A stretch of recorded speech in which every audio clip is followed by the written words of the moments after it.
तीसरा प्रश्न, मेरे पतिदेव ऐसे तो बस देवता ही हैं, बस एक ही खराब लत है कि शराब पीते। उनसे शराब कैसे छुड़वाऊं? रमा देवी,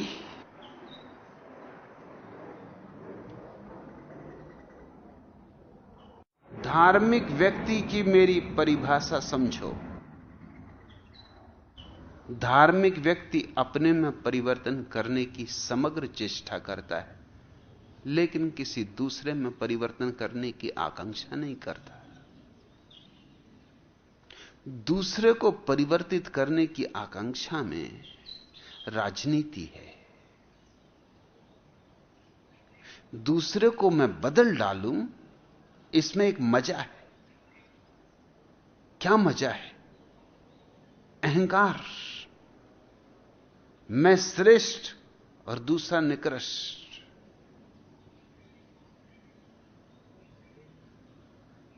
तो मुझे हक है बदलने का।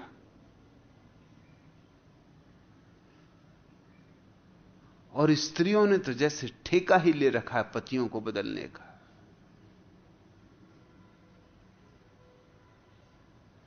पीछे ही पड़ी हैं उनके। ऐसा करो, वैसा करो, ये मत खाओ, वो मत पियो। उनका जीना हराम कर दिया है। और अक्सर इसी कारण वे शराब पीने लगते। उनका जीना ही हराम कर दो, आखिर उन्हें भी जीने का हक है। तो तुम्हें बुलाने के लिए और कोई उपाय ही नहीं बचता उनके पास, सिवाय इसके कि वो शराब पिए। अब रमा देवी, तुम कहती हो ऐसे तो मेरे पति बस देवता ही हैं। होंगे ही। अरे तुम्हारे पति हैं, तुम ठहरी रमा देवी, तो वो देवता तो होंगे ही। बस एक लत है। मगर लत कुछ ऐसी बुरी तो नहीं, क्योंकि वो जो देवता हैं स्वर्ग में वो भी डट के पीते। ये तो देवताओं की पुरानी आदत है। मुसलमानों के बहिश्त में तो शराब के चश्मे बह रहे हैं। दिल खोल के पियो। कोई पाबंदी, कोई प्रोहिबिशन, कोई नशाबंदी है वहां? और ऐसा भी क्या कि कुल्हड़ कुल्हड़ में पियो। अरे जी भर के पियो, गागरें भर के घर ले आओ, डुबकियां लगाओ, नहाओ धो उसी में, खुद भी पियो, औरों को भी पिलाओ। कोई अड़चन है? उमर खयाम ने इसीलिए कहा है कि थोड़ा थोड़ा यहां अभ्यास करने दो, नहीं तो वहां जाके एकदम से पिएंगे तो बीमार ही पड़ जाएंगे। बात जस्ती, थोड़ा थोड़ा अभ्यास तो जारी रखना ही चाहिए। तो तुम्हारे पति देवता हैं अगर, सो पक्का ही है कि वो स्वर्ग जाएंगे। और आजकल हिंदू मुसलमानों के नर्क इतने अलग थोड़ी रहे। गांधी बाबा कह गए ना, अल्लाह ईश्वर तेरे नाम, सबको सन्मति दे भगवान। अब तो सब गड्ढम गड्ढ हो गया है। हिंदू स्वर्ग मुसलमान स्वर्ग में घुस गया है, मुसलमान स्वर्ग हिंदू स्वर्ग में घुस गया है। तुम्हारे पति देवता थोड़ा अभ्यास कर रहे हैं देवलोक का। तुम क्यों इतनी परेशान हो उनसे? और अगर सब भांति देवता हैं, एक ही कसूर है, तो एकांत कसूर तो होना ही चाहिए आदमी को, नहीं तो दुनिया में रह ही नहीं सकता। दुनिया में तो अपूर्ण होना जरूरी है पैदा होने के लिए। इसलिए तो कहते हैं कि बुद्ध पुरुष फिर दोबारा पैदा नहीं होते। तुम्हारे क्या विचार? पतिदेव एकदम समाप्त हो जाएं? ये एक ही कसूर बचा है जिसकी वजह से वो अटके। तुम आखिरी धागा भी काट देने की तैयारी कर रही हो, फिर उनकी पतंग कट गई समझो, फिर लौट के आना नहीं। और बाकी चीजों में भी वो जो देवता मालूम पड़ रहे हैं, पक्का है तुम्हें कि वो शराब पीने के कारण ही तो देवता नहीं मालूम पड़ते बाकी चीजों में? कि पी के आ गए हैं, तुम जो भी बको शांति से सुनते हो मुस्कुराते। तुम बर्तन तोड़ो, चीजें फोड़ो, बच्चों को पीटो, और वो संभाव रखेंगे क्योंकि उनको कुछ पता ही नहीं चल रहा क्या हो रहा है, या उनको कुछ का कुछ दिखाई पड़ रहा है।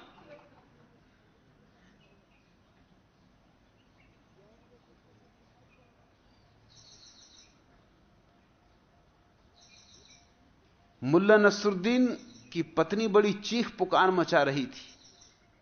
बोली, क्यों जी, जब भी तुम अंग्रेजी शराब पी कर आते हो तो मुझे परी कहकर पुकारते हो, और जब देसी शराब पी के आते हो तो मुझे रानी कह के पुकारते हो। आज कौन सी शराब पी कर आए हो कि मुझे चुड़ैल कह रहे हो? नसरुद्दीन बोला, ये तेरी ही शिक्षाओं का फल है। तू ही तो मेरे पीछे हाथ धोकर पड़ी कि शराब न पियो, शराब न पियो। आज बिना पिए ही आया हूं।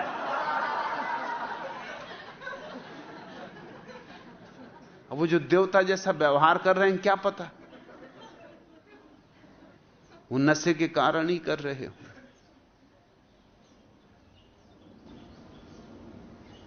मत छुड़वाओ, सब ठीक ठाक चल रहा है, क्यों झंझट खड़ी करनी। और अक्सर मेरा अनुभव है कि जब तक कोई पीछे पड़ा रहे कि छोड़ो, तब तक छोड़ना मुश्किल होता है, क्योंकि अपमानजनक लगता है। तुम फिक्र छोड़ो।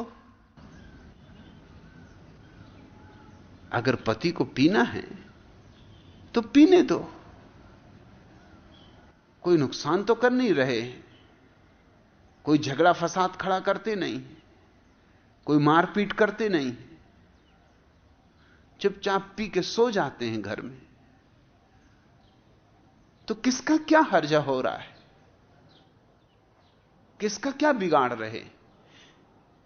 यह हमारे देश में एक बड़ी अजीब विक्षिप्तता है। सारी दुनिया में शराब पी जाती, कहीं कोई अड़चन नहीं, अड़चन यही है सिर्फ, क्योंकि सारी दुनिया में लोग शराब पीने का सलीका समझ गए। शराब पीने का एक ढंग होता है, एक सलीका होता है। तुम यहां पीने नहीं देते तो लोग गैर सलीके से पीते, ज्यादा पी जाते। ऐसे समझो ना कि तुम्हें कोई खाना ना खाने दे दिन भर, फिर एकदम से मौका मिल जाए तो ज्यादा खा जाओगे। 2-3 दिन उपवास करवा दे कोई जबरदस्ती, और फिर खाने का मौका मिल जाए तो बीमार पड़ोगे, जो भी खाओगे कैदस्त हो जाएगा। सारी दुनिया में लोग शराब पीते हैं, सिर्फ कोई भारत में ही नहीं। भारत में क्या कोई शराब पीता है, लेकिन सारी दुनिया में यूं पीते हैं जैसे पानी पीते हैं। लेकिन कोई झगड़ा फसाद नहीं, कोई दंगा खड़ा नहीं होता, कोई मारपीट नहीं होती, कोई नालियों में पड़ा हुआ गालियां नहीं बकता। ये सब खूबियां भारतीय चरित्र में ही प्रकट होती। ये थोड़ा सोचने जैसा है।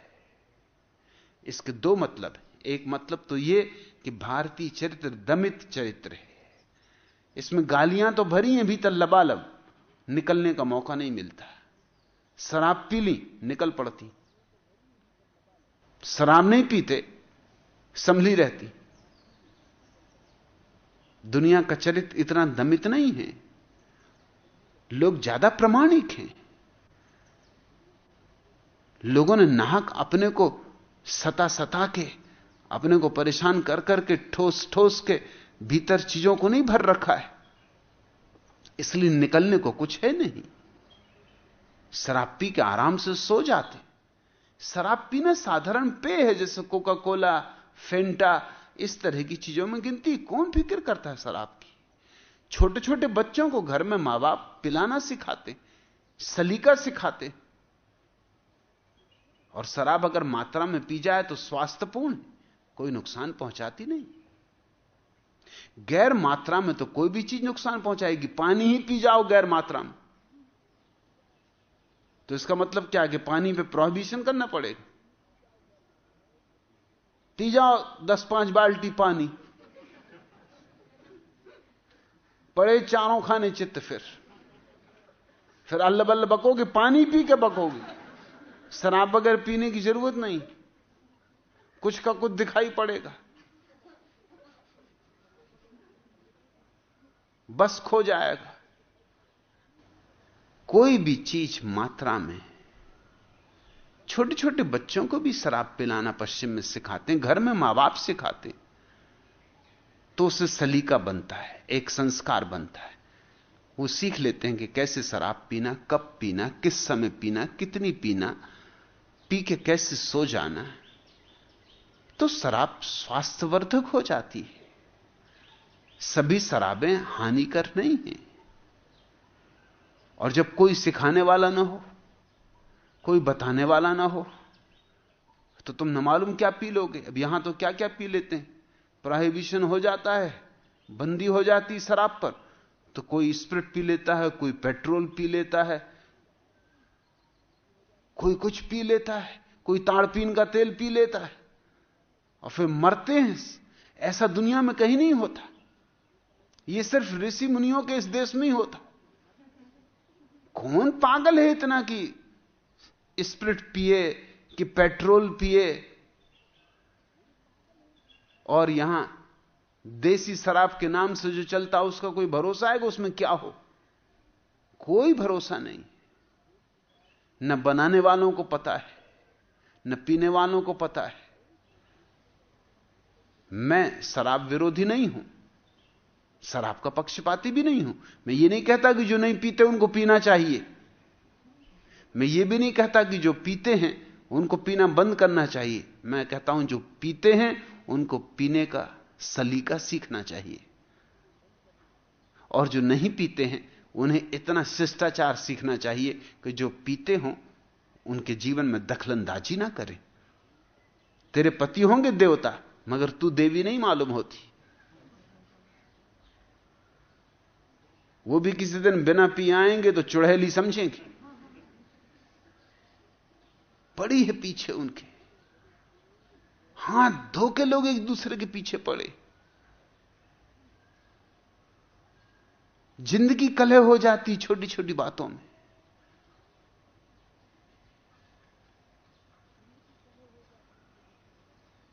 चंदूलाल और उनकी पत्नी में झगड़ा हो गया। वही झगड़ा, ये ना पियो, वो ना पियो, ये ना खाओ, वो ना खाओ।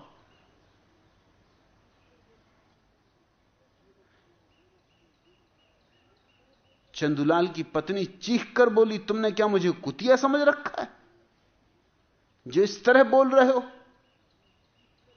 चंदूलाल ने कहा, बिल्कुल नहीं, पर भगवान के लिए अब भौंकना बंद करो। नहीं, मैं सलाह नहीं दूंगा कि तुम अपने पतिदेव का इतना पीछा करो। संसार में वैसे ही कष्ट बहुत हैं, क्यों और कष्ट देना? उनके जीवन को थोड़ा हल्का बनाओ, आरामदायक बनाओ, तो शायद शराब छूट भी जाए। वो शराब पीते क्यों हैं ये पूछो। चिंताएं उनके ऊपर होंगी, उनमें तुम कोई कमी नहीं करोगी। नया हार बाजार में आएगा तो लाना चाहिए।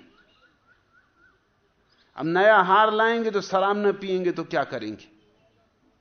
गंगा जल पिए?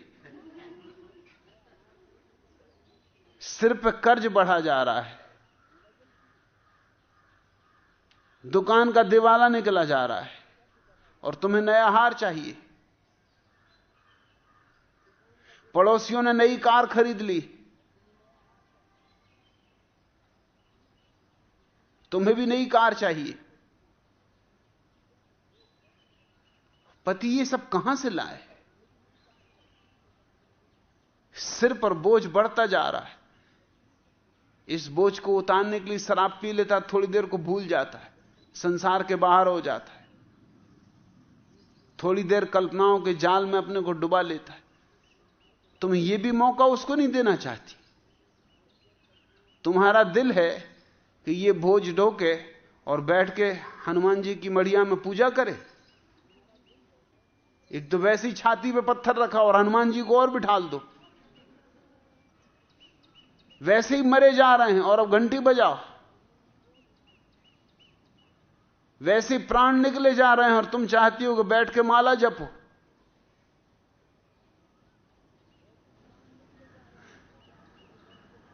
पति के जीवन को थोड़ा हल्का करो, पति के जीवन से थोड़ी कठिनाइयां कम करो। मैं मुल्ला नसरुद्दीन की गाड़ी में बैठ के उसके घर गया, गर्मी के दिन, पसीना पसीना हम दोनों हुए जा रहे। मैंने नसरुद्दीन से कई बार कहा कि खिड़की क्यों नहीं खोलते जी? उसने कहा कि आप खिड़की की तो बात ही मत करना। उसने कुछ इस तरह से बात कही कि मैंने सोचा कि खिड़की की बात करने से इसकी कोई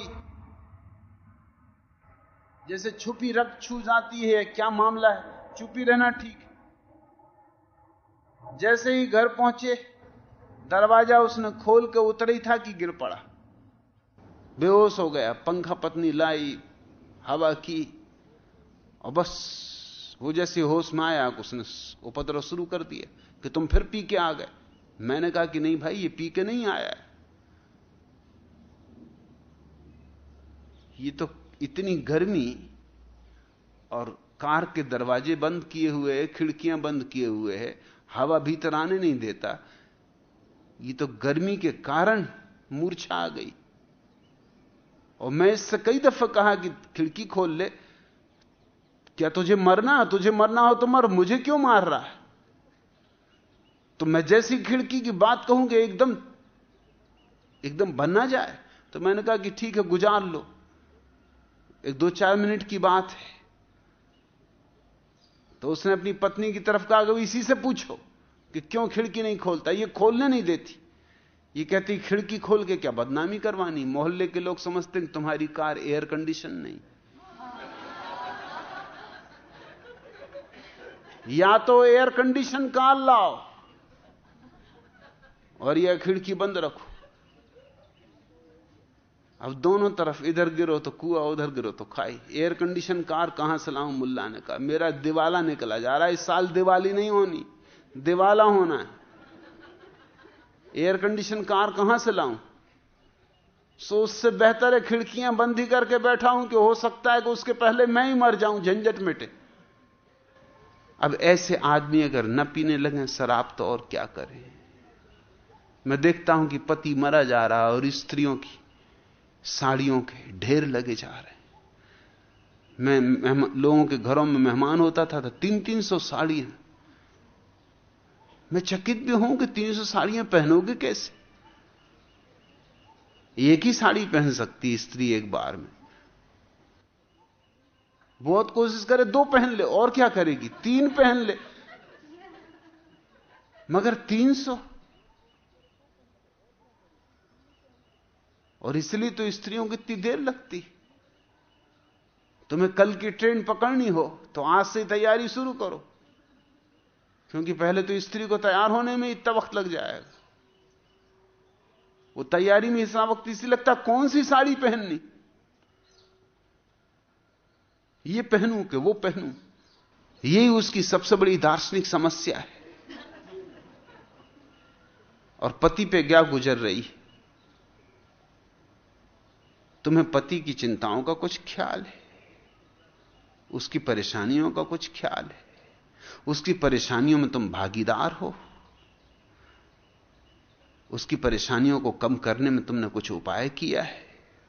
अगर नहीं तो क्यों उसके पीछे पड़ना? पी लेने दो, कोई गुनाह नहीं कर रहा, कोई बहुत बड़ा पाप नहीं हुआ जा रहा। थोड़ी देर पी के सो जाता है, ठीक है, राहत मिल जाती है, कल फिर काम के योग्य हो जाता है, फिर साड़ी खरीद के लाएगा, फिर जेवर बनवाएगा, फिर दौड़ धूप में लग जाएगा। श्रीमती चंदूलाल की पत्नी डॉक्टर के पास गई और बोले मेरे पति श्री चंदूलाल जी को बहुत कम दिखाई देने लगा है।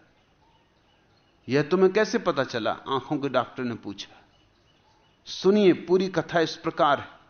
श्रीमती चंदूलाल बोली, कल शाम को 7 बजे मेरे पति दफ्तर से लौट रहे थे और मैं अपनी पड़ोसन मुल्ला नसरुद्दीन की पत्नी गुलजान के घर जा रही थी। गुलजान के घर के सामने थोड़ा अंधेरा है, वहां वे मुझे मिले। मुझे देखते ही वे मेरे गले से लिपट गए और मेरे गालों पर उन्होंने चुंबनों की बौछार शुरू कर दी। चंदूलाल को इतने रोमांटिक क्षणों में मैंने पहले कभी नहीं देखा था। उन्होंने उस दिन मुझसे कहा, डार्लिंग, तुम्हारा चेहरा चांद से भी प्यारा है, तुम्हारी आंखें हिरनी सी और ओंठ गुलाब की नाजुक पखरी से, तुम्हारे जिस्म की खुशबू संसार के सभी फूलों को मात करती। मैं तुम्हारी मोहब्बत पाकर धन्य हो गया हूं। तुमने मेरे लिए क्या क्या नहीं किया प्रिय, मगर मैं तुम्हारे लिए कुछ भी ना कर सका, मुझे माफ कर देना। तुम तो मेरे हृदय की देवी हो, सदा सदा के लिए मैं तुम्हारा हो गया हूं। हे प्राण प्रिय, तुम्हारा स्पर्श मात्र मुझ में जीवन का संचार कर देता है। मेरी जान, कल फिर तुम मुझे फोन करके बुला लेना। जैसे ही वह गीदड़ का बच्चा नसरुद्दीन ऑफिस के लिए निकले। डॉक्टर यह सब शांति से सुनता रहा, बोला, बाई, यह तुम्हारे पिछले जन्मों का पुण्यों का फल है कि उन्हें भरी जवानी में इतना कम दिखाई देने लगा। इलाज वगैरह की झंझट में ना पड़ो, परमात्मा को धन्यवाद दो और उन्हें ऐसा ही रहने दो। तुम मुझसे पूछ रहे हो कि इनकी शराब कैसे छुड़वानी, छुड़वा के फिर क्या होगा? फिर मुझे दोष मत देना। इनका बाकी जो देवत्व है वो हो सकता है शराब के कारण ही हो। शराब छोड़ के ये अगर तुम्हारी पिटाई करें तो फिर मेरा जुम्मा नहीं। शराब छोड़ के अगर ये घर में उपद्रव मचाएं तो फिर मेरा जुम्मा नहीं। शराब छोड़ के अगर इनका काम धंधा चौपट हो जाए तो मेरा जुम्मा नहीं। अगर इस सब की तुम्हारी तैयारी हो बर्बादी की तो ले आना अपने पति देवता को, मैं भी कोशिश करूंगा। और मेरी कोशिश अक्सर काम आ जाती है, इसका ख्याल रखना,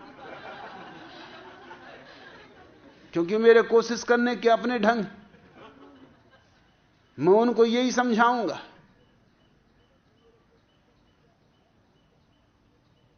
कि तुम्हारे सब देवत वगैरह से छुट्टी हो जाएगी, छोड़ो भी ये झंझट, एक दफा असलियत प्रकट हो ही जाने दो। फिर मुझसे मत कहना कि अब इनको समझा दो कि भैया तुम पियो, फिर बहुत मुश्किल हो जाएगा। सुधारना आसान है, बिगाड़ना बहुत मुश्किल है। लेकिन यह दृष्टि ही गलत है। क्यों तुम किसी के पीछे पड़ी हो? तुम्हें अपनी जिंदगी में कुछ बदलने को नहीं दिखता? तुम शांत हो, तुम ध्यान करो, तुम प्रार्थना में डूबो, और तुम्हारे पति को कोई अड़चन होगी तो वो खुद ही पूछेंगे। तुम्हें क्यों पूछना?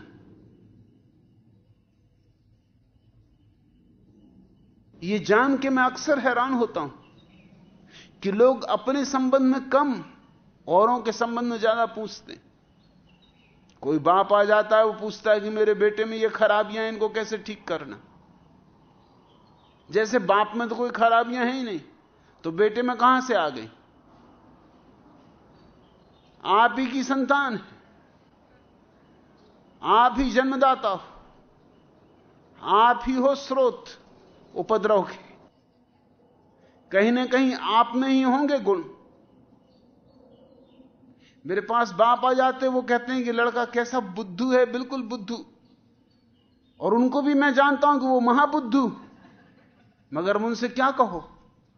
वो सोचते हैं कि वो तो बड़े महापुरुष हैं, बड़े बुद्धिमान, बड़े प्रतिभाशाली। वो तो ये समझो कि नोबेल प्राइज उनको नहीं मिली, क्योंकि नोबेल प्राइज देने वाले सब पक्षपाती, और उनका बेटा ये बुद्धू।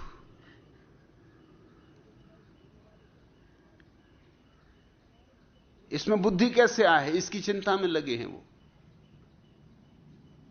अब इसमें बुद्धि तो तब आएगी जब ये दोबारा दूसरे मां बाप चुने। अब ये इस जीवन में जरा मुश्किल है,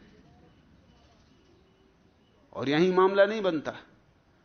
वो इस बेटी की भी शादी करने के पीछे लग जाते, ये भैया और भी पहुंचे हुए पुरुष छोड़ जाएगा।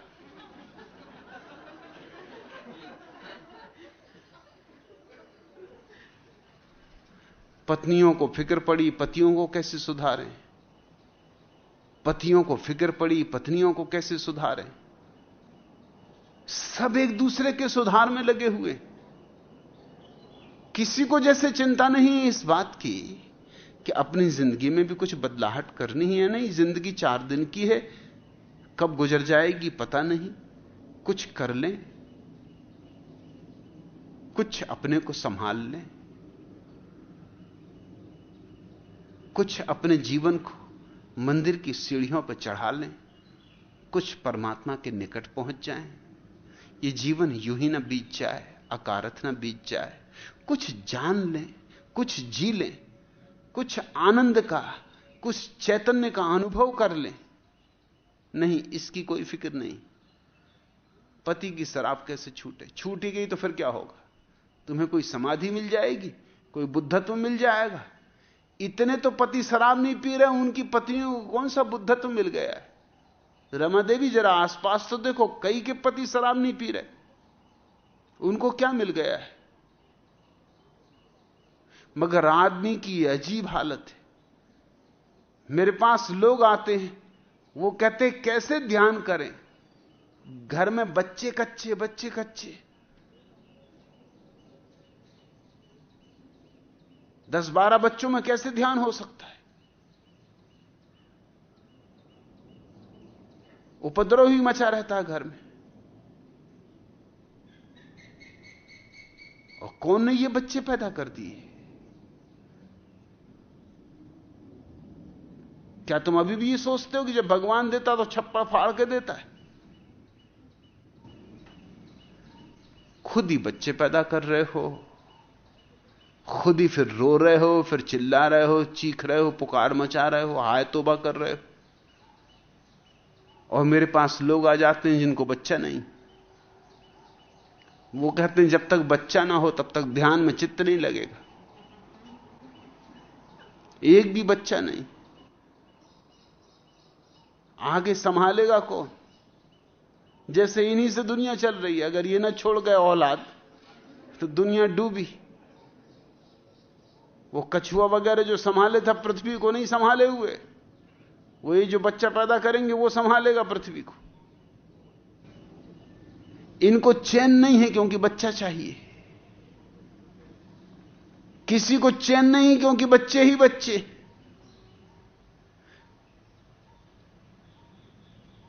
सच बात यह है कि दूसरों के कारण कोई अड़चन नहीं, ना तो बच्चों के होने से कोई अड़चन है, ना न होने से कोई अड़चन है, मगर तुम बहाने खोजते रहते हो। रमा देवी, अपनी चिंता लो। ये जो शराब पी रहे हैं सज्जन, इनको पीने दो। जो भी पाप पुण्य ये कर रहे हैं ये जाने। तुम इनके साथ समय खराब मत करो। तुम कुछ और कर लो, तुम कुछ और पी लो। और यह भी हो सकता है कि तुम अगर ध्यान में मस्त रहने लगो तो शायद यह भी सोचें कि मैं जो मस्ती खरीद के लाता हूं महंगी, एक और भी मस्ती जो मिटाती नहीं बनाती ही है, जिसमें जीवन नष्ट नहीं होता, जिसमें जीवन का सृजन होता है। मैं जो शराब पीता हूं वो तो बिगाड़ेगी, विकृत करेगी। और मेरी पत्नी एक रस में लग गई, शायद तुम्हारे पति भी तुम्हारे रस में बंधे मेरे पास चले आए। मेरे पास ऐसे मत लाना जैसे तुम और महात्माओं के पास ले गई हो। ख्याल रखना, अक्सर ये भूल कुछ महिलाएं कर लेती, फिर बहुत पछताती। क्योंकि आमतौर से तुम अगर किसी महात्मा के पास अपने पति को ले जाओगी तो तुम्हारे पति को महात्मा अच्छी डांट पिलाएंगे। महात्माओं का काम ही यह है। एक षड्यंत्र चलता है, स्त्रियां महात्माओं की सेवा करते, महात्मा स्त्रियों की सेवा करते। स्त्रियां महात्माओं के पैर दबाती महात्मा स्त्रियां जो भी कहते हैं उनकी मान को उनके पतियों को डांट पिलाते। एक साठ गांठ है स्त्रियों और महात्माओं के बीच में, और पति इन दोनों के बीच पिसते। और जब महात्मा भी कह रहे हों तो फिर अब बेचारे क्या कर सकते हैं, फिर सिर झुकाए नीचे बैठे रहते। ऐसा अक्सर मुझे हो जाता था जब मैं यात्राएं करता था, घरों में ठहरता था कि नहीं के बस पत्नियां ले आएंगी या मां बाप अपने बच्चों को ले आएंगे कि आप इनको कुछ सिखाइए, जैसा वो औरों के पास ले गए थे, और जिसके भी पास ले गए थे उसने ही सिखाया था। मैं जरा उल्टे ढंग का आदमी। अगर तुम मेरे पास अपने पति को ले आई तो मैं कहूंगा कि तुम डट के पियो, इसकी सुनना ही मत, कुछ पीने में पाप नहीं। छोड़ना उस दिन जिस दिन तुम्हें लगे कि गलत है। तुम्हारी पत्नी को गलत लगता है तो वो ना पिए। पति पत्नी में ये कोई ठेका थोड़ी है कि वो जो पिए वही तुम पियो। ये ना पिए, ठीक, इसकी अपनी आत्मा की यात्रा, ये अपने ढंग से करे, तुम अपने ढंग से करो। और ये कौन है तुम्हें बदलने वाली? अगर इसको पीना हो तो ये भी पीने लगे। अक्सर तो मुझे ऐसा लगता है कि पीने के इरादे रमा देवी के मन में भी उठते होंगे, मगर कैसे करें? भारतीय स्त्री, लोक लाज, लज्जा, मान मर्यादा, सती सावित्रियों का देश, यहां कैसे पिए? वो तो कोका कोला इत्यादि पी लेती, यही बहुत बड़ा काम कर रही, क्योंकि सती सावित्री तो कोका कोला भी नहीं पीती थी। था ही नहीं कोका कोला, बेचारी पीती भी तो क्या पीती।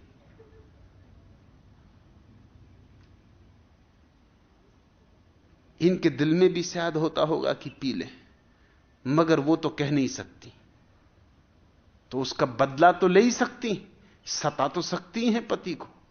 वो प्रतिशोध है, वो बदला है। मेरे पास बच्चों को मां बाप ले आते हैं कि ये मानते नहीं हमारी। मैं उनसे कहता कि मानना चाहिए ही नहीं तुम्हारी, तुम मनाना चाहते हो, यही गलत है। क्यों माने? इन्हें अपना जीवन जीना है। तुमने अपना जीवन जिया, तुमने अपने बाप की मानी, वो थोड़ा मुश्किल में पड़ते। पीछे मुझसे कहते कि आप कैसी बातें करते हैं हमारे बच्चों के सामने। अगर वो इस तरह की बातें सुनेंगे तो और बिगड़ जाएंगे। कि तुमने जब अपने बाप की नहीं मानी तो ये क्यों मानेंगे? तुम अपने अनुभव से सीखे, ये अपने अनुभव से सीखेंगे। तुम सिगरेट पीते हो, तुम पान खाते हो, वो ठीक, और ये सिगरेट पिए तो गलत। ये बच्चे कैसे माने? तुम किस मुंह से इनसे कहते हो? क्या तुम्हारे आधार हैं कहने के? तुम झूठ बोलते हो निरंतर और अपने बच्चों को कहते हो झूठ मत बोलना, और बच्चे रोज देखते हैं कि तुम झूठ बोल रहे हो, सरासर झूठ बोल रहे हो।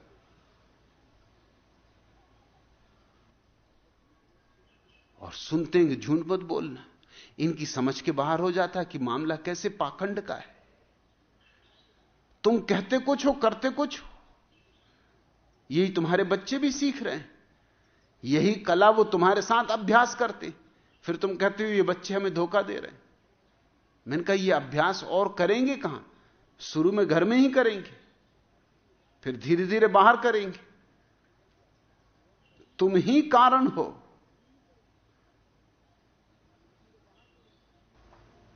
मेरे पास भूल के मत ले आना अपने पति को। हां, तुम ध्यान में डूबो, तुम यहां आ गई, यही बहुत। तुम जो रस यहां बह रहा है इसे पियो। यहां भी तो हम एक शराब पी रहे हैं, इसे पियो तो शायद एक दिन तुम्हारे पति भी तुम्हारे पीछे खींचे चले आए। हां, अपने से आए तो फिर कुछ बात बन सकती। मैं छुड़ाता नहीं, छोड़ने में मेरा भरोसा नहीं है। मैं कहता हूं मिट्टी मत छोड़ो, मैं कहता हूं सोना पालो, मिट्टी तो छूट जाएगी। मैं नहीं कहता संसार छोड़ो, मैं तो कहता हूं आत्मा का अनुभव करो। आत्मा का अनुभव हुआ कि संसार छूट जाएगा। मैं नहीं कहता कि त्याग करो, मैं तो कहता हूं परमात्मा का भोग करो। परमात्मा का भोग आया, स्वाद आया, तो संसार बिल्कुल ही तिक्त हो जाता, कड़वा हो जाता है, चखने योग्य नहीं रह जाता।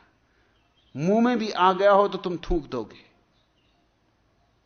मेरे जीवन को देखने का ढंग और है। मैं त्यागवादी नहीं हूं, मैं परम भोगवादी हूं। अध्यात्म को मैं आत्यंतिक भोग कहता हूं। यह परमात्मा को पीना है।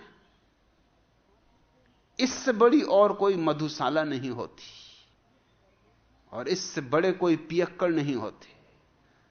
जिन्होंने उसे पिया है उनके सब नशे छूट जाते, क्योंकि उस बड़े नशे के सामने कहां छोटे नशों की बिसात।